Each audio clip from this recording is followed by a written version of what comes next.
Oi, gente, boa noite. Eu vou repor a monitoria agora de antipertensivos, né? Eu tinha ficado de dar essa monitoria para vocês à tarde, mas eu acabei tendo um imprevisto durante a eletiva, então eu vou repor essa monitoria agora de antipertensivos e também de diuréticos, né? Que são outra classe de fármacos, mas também são utilizados para regular a hipertensão, certo? Então, antes de falar de fato sobre esses fármacos, a gente precisa entender um pouco sobre o que é a hipertensão.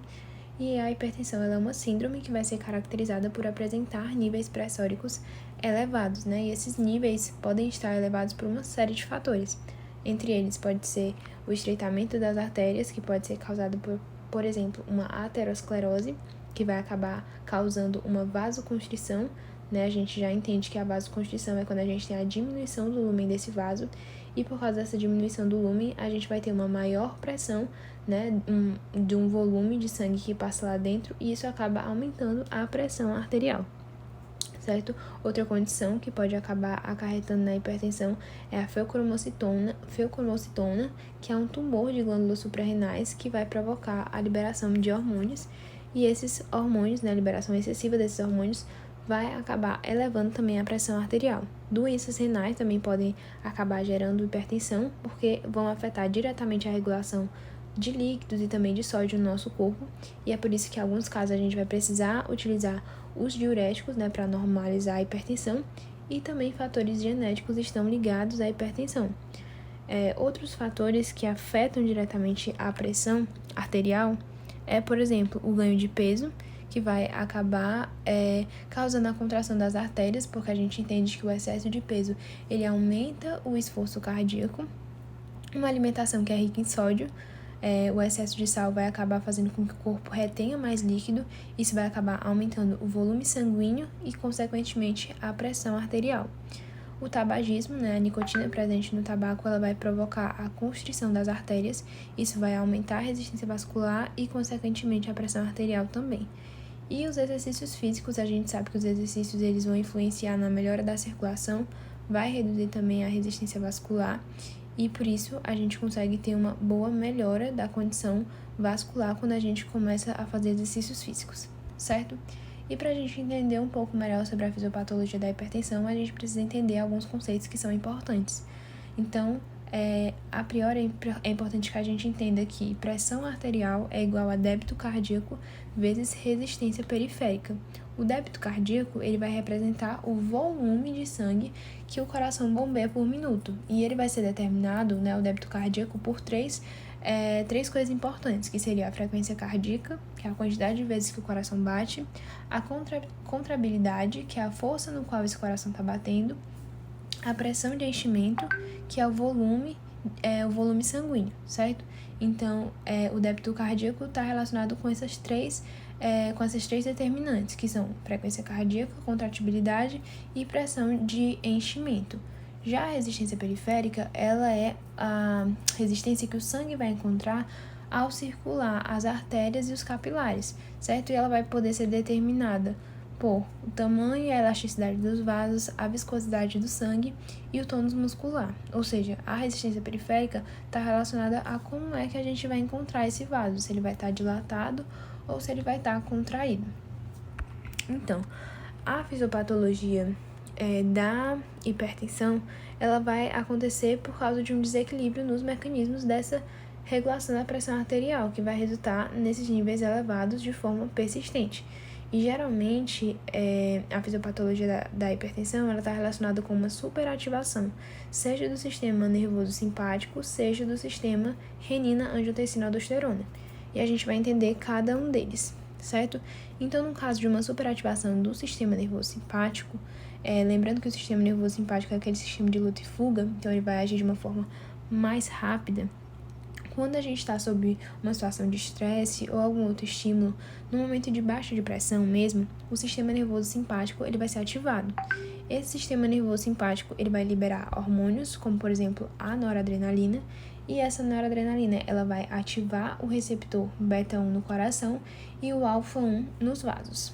No coração, a noradrenalina que se liga ao beta-1 vai aumentar a frequência cardíaca e aumenta também a força de contração. Lembra desses dois conceitos? Eles estão relacionados com débito cardíaco. Então, automaticamente, eu vou ter um aumento do débito cardíaco e, consequentemente, aumento, né, a elevação da pressão arterial. Nos vasos, a noradrenalina, que se liga ao receptor alfa-1, ela vai aumentar a contração dos vasos e vai aumentar, consequentemente, a resistência periférica e, consequentemente, aumenta também a pressão arterial, certo? Já quando a gente tem uma superativação do sistema renina-angiotensina-aldosterona, numa situação, por exemplo, de queda de pressão, a gente vai ter uma diminuição do fluxo sanguíneo renal e vão acontecer duas coisas. Os rins, eles vão acabar liberando renina. Essa renina vai converter o angiotensinogênio, que é produzido no fígado, em angiotensina 1. A angiotensina 1, ela vai apresentar uma leve atividade de vasoconstrição. Essa angiotensina 1, ela vai ser convertida em angiotensina 2 pela ECA, certo? E a angiotensina 2 é quem realmente vai provocar a contração dos vasos. A angiotensina 2, ela também vai começar a estimular a adrenal a secretar o aldosterona, certo? E o aldosterona estimula a reabsorção de sódio, certo? E aí, com isso, a gente vai ter o aumento da resistência periférica e também o aumento da pressão arterial. Já num segundo caminho, digamos assim, a gente vai ter a diminuição do fluxo sanguíneo renal, que vai resultar na diminuição da velocidade de filtração glomerular. E quando a gente tem essa velocidade mais lenta, a gente vai ter uma maior reabsorção de sódio. E isso vai fazer com que a gente tenha uma retenção de sódio e, consequentemente, puxe mais água. Isso vai acabar aumentando o volume sanguíneo, certo? Então, a gente vai ter um aumento do débito cardíaco e, automaticamente, o aumento da pressão arterial, beleza?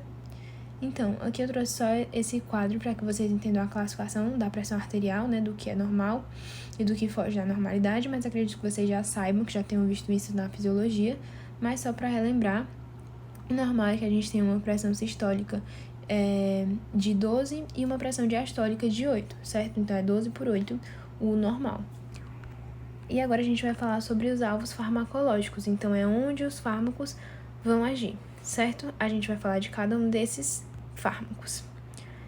Primeiramente, a gente vai falar sobre os agentes simpaticolíticos. A gente tem 3 tipos de agentes simpaticolíticos: de ação central, os antagonistas de alfa-1 e os antagonistas de beta, certo? Os de ação central, eles vão atuar estimulando os receptores alfa-1, que são receptores inibitórios. Então, quando esses receptores são ativados, eles reduzem a produção de noradrenalina, diminuindo assim a atividade do sistema nervoso, né? Vai reduzir o impulso nervoso e vai, consequentemente, gerar uma depressão do sistema nervoso simpático. Como resultado disso, a gente vai ter uma diminuição da frequência cardíaca, diminuição do débito cardíaco e diminuição da vasoconstrição, o que vai gerar na diminuição, né, da pressão arterial. Também pode causar alguns efeitos adversos, como, por exemplo, sonolência ou então boca seca, beleza? E um exemplo de medicamento seria essa metildopa.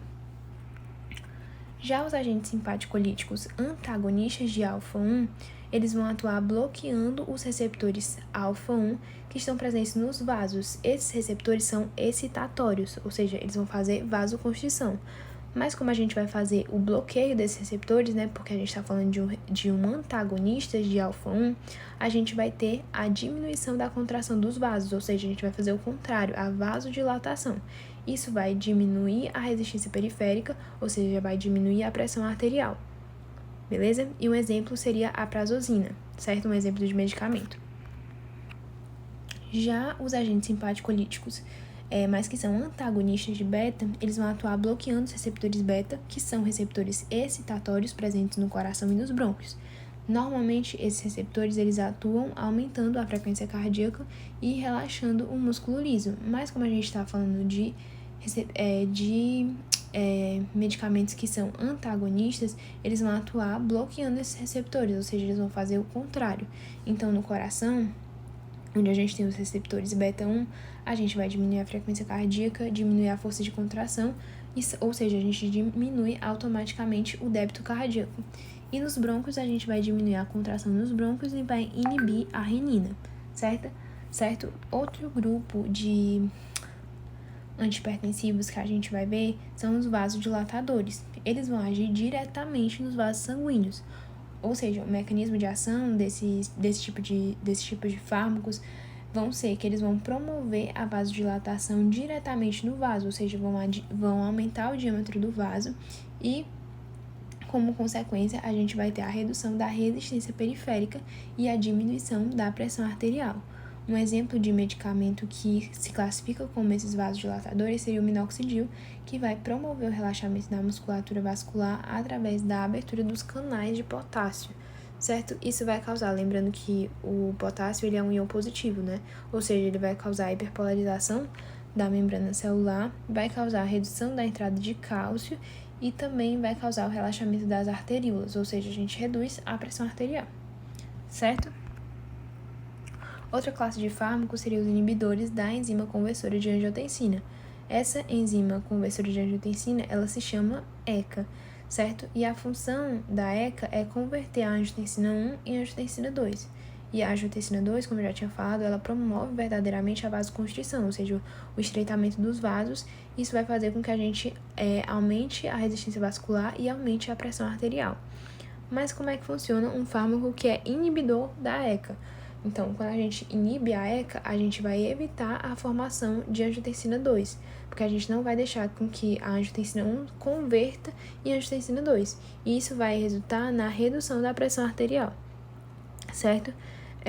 Mais esse tipo de medicamento, que são inibidores da enzima conversora de angiotensina, da ECA, eles vão acabar tendo um efeito sobre o sistema calicreina-cinina. E como é que isso acontece, mais ou menos? A bradicinina, ela é uma substância que é vasodilatadora, que normalmente é degradada pela ECA, certo? E quando a gente tem a inibição da ECA, a gente vai acabar tendo um acúmulo de bradicinina que vai potencializar a vasodilatação. O que por uma parte é bom, né? Porque isso vai acabar ajudando na diminuição da pressão, mas pode causar efeitos adversos, como por exemplo, tosse seca. E um exemplo de medicamento que se classifica como inibidor da enzima conversora de angiotensina seria o captopril, certo? Agora a gente vai falar sobre os antagonistas do receptor de angiotensina 2.